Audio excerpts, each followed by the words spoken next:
Hi guys, welcome. आज की इस वीडियो का टाइटल है why planets and stars are round in shape. आज की इस वीडियो में हम जानेंगे कि क्या रीज़न है जिसके चलते हमारी धरती, सूरज और सौरमंडल के बाकी सभी ग्रह राउंड या फिर स्फेरिकल शेप में क्यों हैं, और क्या रीज़न है जिसके चलते एस्ट्रॉइड्स राउंड शेप में नहीं हैं। ईयर 2006 में IAU यानी इंटरनेशनल एस्ट्रोनॉमिकल यूनियन किसी भी ऑब्जेक्ट को ग्रह मानने के लिए 3 कंडीशंस दिए थे। उनमें से एक कंडीशन ये भी था कि उस ऑब्जेक्ट को राउंड या फिर स्फेरिकल शेप में होना चाहिए। वीडियो में आगे बढ़ने से पहले अगर आप चैनल पे नए हैं तो चैनल को सब्सक्राइब जरूर करें। मैं इसी तरह के साइंटिफिक फैक्ट्स और एक्सप्लेनेशन के ऊपर वीडियोस आगे भी बनाता रहूँगा।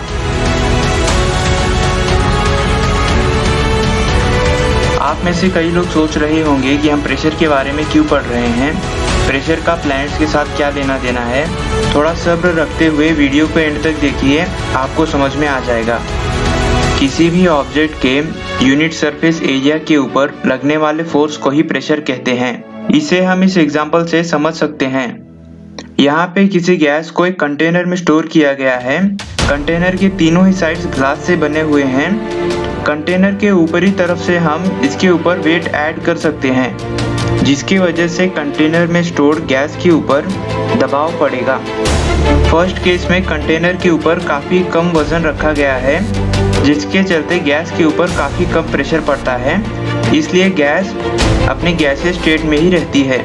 लेकिन सेकेंड केस में जब हम वजन को बढ़ा देते हैं तो गैस के मॉलिक्यूल्स आपस में काफ़ी पास में आ जाते हैं और इसकी वजह से वह गैस लिक्विड में कन्वर्ट हो जाता है। इसी प्रकार हमारे गैस सिलेंडर में, सेंट के बॉटल्स में गैस स्टोर होती है।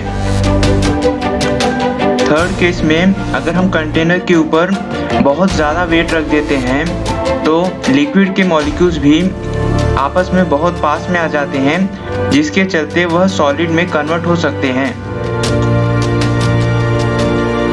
इस तरह हम टेम्परेचर और प्रेशर को बदलकर किसी भी मटेरियल का स्टेट चेंज कर सकते हैं। ऐसा ज़रूरी नहीं है कि हर एक गैस और मटेरियल इस तरह का बिहेवियर दिखाए।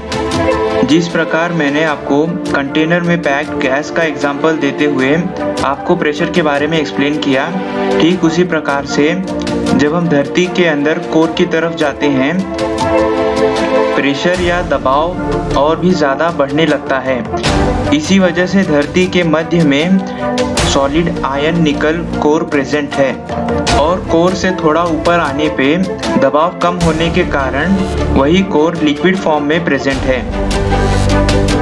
इस तरह धरती के मध्य में धरती के ऊपरी सतह के कंपैरिजन में काफ़ी ज़्यादा हाई प्रेशर में आयन निकल कोर प्रेजेंट है।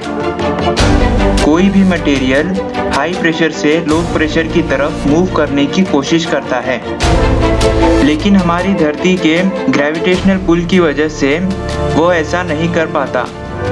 धरती का गुरुत्वाकर्षण या फिर ग्रेविटेशनल पुल किसी भी ऑब्जेक्ट को धरती के मध्य में सेंटर ऑफ ग्रेविटी की तरफ खींचने की कोशिश करता है, लेकिन धरती का गुरुत्वाकर्षण बल इतना भी ज़्यादा नहीं है कि वह धरती के सरफेस पे सभी मटेरियल को दबाकर सेंटर ऑफ ग्रेविटी की तरफ खींच सके। धरती के सरफेस पे मौजूद मटेरियल्स इस ग्रेविटी को रेजिस्ट करते हैं और यह ग्रेविटी इतनी स्ट्रांग नहीं है कि उस मटेरियल को एटॉमिक लेवल पे ब्रेक कर सके।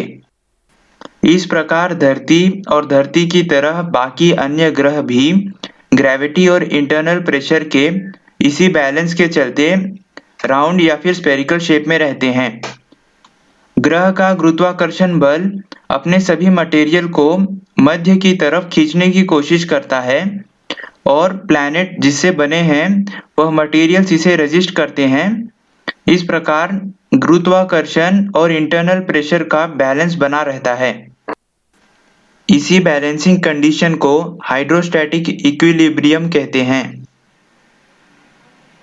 स्पेस में जिन ऑब्जेक्ट्स का डायामीटर 1000 किलोमीटर से ज़्यादा होता है, वही ऑब्जेक्ट हाइड्रोस्टैटिक इक्विलिब्रियम को मेंटेन कर सकते हैं। अगर वह ऑब्जेक्ट आइस से बना है तो वह 1000 किलोमीटर से कम में भी हाइड्रोस्टैटिक इक्विलिब्रियम मेंटेन कर सकता है। एस्ट्रॉइड्स का डायमीटर 1000 किलोमीटर से ज़्यादा नहीं होता। इस वजह से उनका ग्रेविटेशनल पुल भी इतना ज़्यादा स्ट्रॉन्ग नहीं होता कि वह अपने सरफेस पे सभी मटेरियल को अपने सेंटर ऑफ ग्रेविटी की तरफ पुल कर सके। इस वजह से वह हाइड्रोस्टैटिक इक्विलिब्रियम को मेंटेन नहीं कर पाते। इस वजह से वह राउंड शेप में नहीं होते। अब हम स्टार्स के बारे में जानेंगे कि वह किस तरह हाइड्रोस्टैटिक इक्विलिब्रियम को मेंटेन करते हैं। स्टार्स का वजन बहुत ज़्यादा होता है। जैसे कि हमारा सूरज हमारे सोलर सिस्टम का 99.8% मास ऑक्यूपाई करता है। इसके वजह से उसकी ग्रेविटी भी बहुत ज़्यादा होती है। सूरज का ग्रेविटेशनल पुल इतना ज़्यादा होता है कि वह अपने ही वेट को सेंटर ऑफ ग्रेविटी की तरफ खींचने का प्रयत्न करता है। इसलिए स्टार्स को खुद की ग्रेविटी से कोलैप्स होने से बचने के लिए लगातार अपने कोर में हाइड्रोजन का फ्यूजन रिएक्शन करना पड़ता है। इस फ्यूजन रिएक्शन से बहुत ज़्यादा मात्रा में हीट और रेडिएशन निकलता है। इसी हीट के चलते सूरज के मध्य में हाई थर्मल प्रेशर रहता है। इसी थर्मल प्रेशर के चलते सूरज हमेशा एक्सपांड करने की कोशिश करता है, लेकिन वह अपने सेल्फ ग्रेविटी के चलते ऐसा नहीं कर पाता।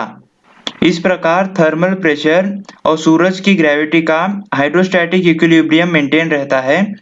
इस प्रकार सूरज और सूरज की तरह बाकी सभी सितारे हाइड्रोस्टैटिक इक्विलिब्रियम के चलते राउंड या फिर स्फेरिकल शेप में रहते हैं।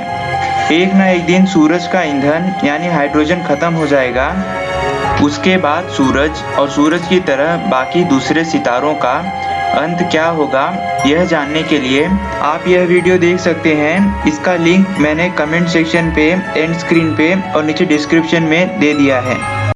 मुझे पूरी उम्मीद है कि आपको ये वीडियो पसंद आई होगी, और अगर आप चाहते हैं कि मैं आगे भी इस प्रकार के वीडियो बनाता रहूं, तो प्लीज़ चैनल को सब्सक्राइब करें और अपने सभी दोस्तों के साथ ये वीडियो को शेयर ज़रूर करें।